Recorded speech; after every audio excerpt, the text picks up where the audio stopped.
Hello, girls. Welcome back. Today, I want to talk about something very real, something many of you are silently fighting through living with a narcissist. Now, maybe it's your partner, maybe it's your parent, maybe it's someone you can't completely cut off from your life.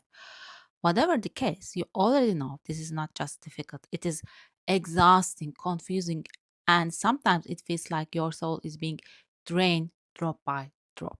But here's the truth, you are not powerless. You actually have a quiet weapon, something simple but incredibly strong, and that's what is calmness. Yes, calmness.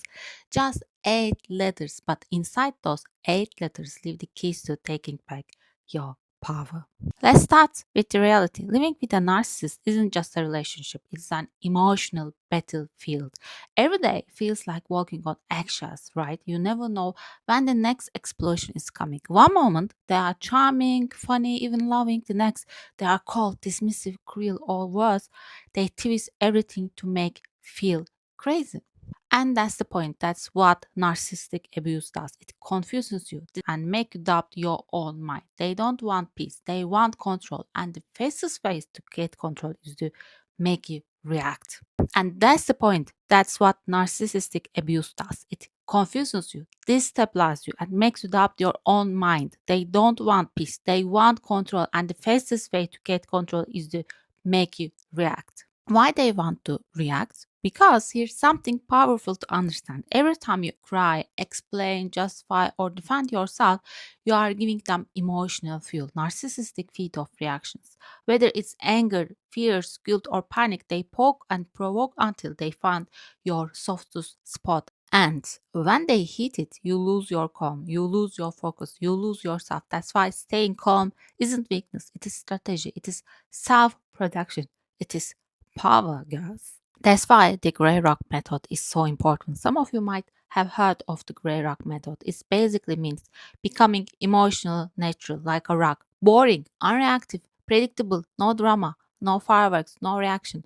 Now, this isn't about pretending nothing hurts. It is about refusing to give them access to your emotions because your emotions are the doorways they use to manipulate you. When you stay calm, you are telling your nervous system, I am safe, I'm in control.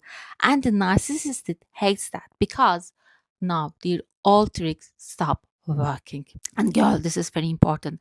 Narcissistic cycle. Little creepy, I know. Most narcissists follow a pattern, a cycle of calm, chaos, guilt, and then fake peace. You might notice that every few weeks, just when things start to feel stable, suddenly chaos appears out of nowhere. A fight over something meaningless, an accusation that makes no sense, a sarcastic comment that ruins your day. That's not accident, it is tactical. Because when peace lasts too long, you begin to heal. You begin to think clearly again. And a clear mind is a dangerous thing to a narcissist, so they reset the game by creating emotional chaos to pull you back into the fog. Girls, what happens when you stay calm? Here's the magic part. When you stay calm, truly calm, a few powerful things start to happen. First, their control weakens. They can't manipulate someone who doesn't react. Second, your mind clears. You begin to see the patterns, not the chaos. And your energy returns. The brain fog, the confusion, the exhaustion, they start to fade. And fourth, you become unpredictable. They don't know what buttons work anymore and then scares them. And five, you start reclaiming yourself, your thoughts, your creativity, your confidence. They all start coming back. And that's when you realize you were never crazy. You were simply under psychological effect. Calmness is a superpower. When I say stay calm, I don't mean don't feel your feelings. I mean choose your response because reacting is what they expect. It keeps you in a dear movie. But responding consciously, slowly, gently puts you back in your story.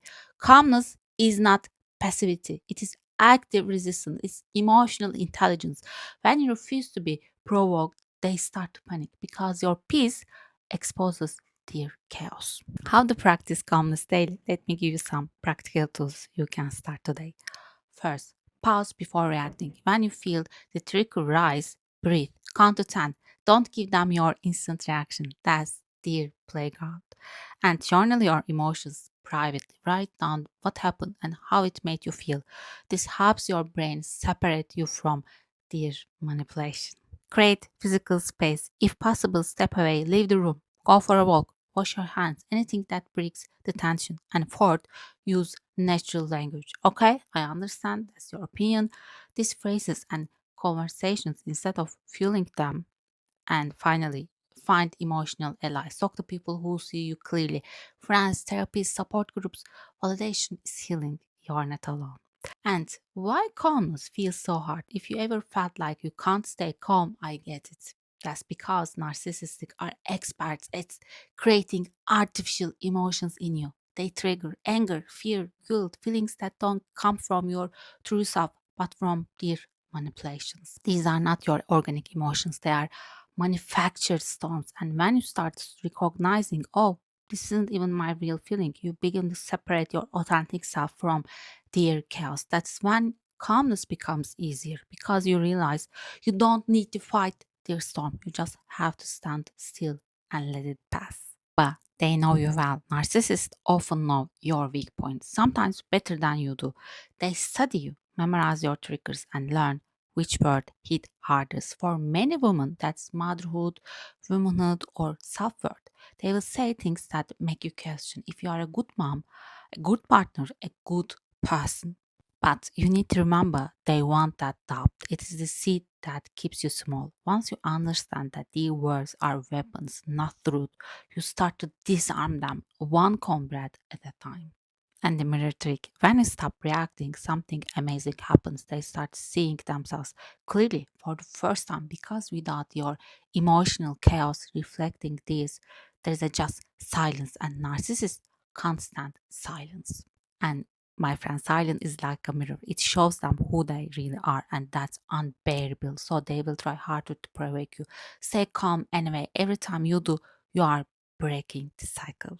And calm doesn't mean weak. Some people think, but if I stay calm, won't they win? No, they win when you lose yourself. You win when you keep your peace. Calmness isn't surrender, it is self mastery. It's saying, you don't get to decide how I feel. Healing starts in the quiet when you start practicing calmness. Healing begins quietly. You will notice it in small ways. You will sleep better. Your thoughts will feel lighter. You will laugh again, even if it's just for a second. And slowly, you will realize the narcissist voice in your head is fading. That voice that said, you are crazy. You are overreacting. You are not enough. It gets quieter until it's gone. And my dear girls, your calmness is not a weakness. It is your weapon. It is your boundary. It is your path to freedom. The narcissist wants your chaos, but your soul, your true, beautiful, resilient self thrives in calm. Start small, one breath at a time, one pause before reacting, one silent moment of self control. And before you know it, you will wake up one morning, look in the mirror, and realize you got yourself back. Stay calm, stay powerful. If this video helped you, give it a like so more people can find it. Share your story in the comments because every story reminds someone out there that they are not alone. Until next time, stay gently, stay grounded, and keep your peace. Thank you for listening.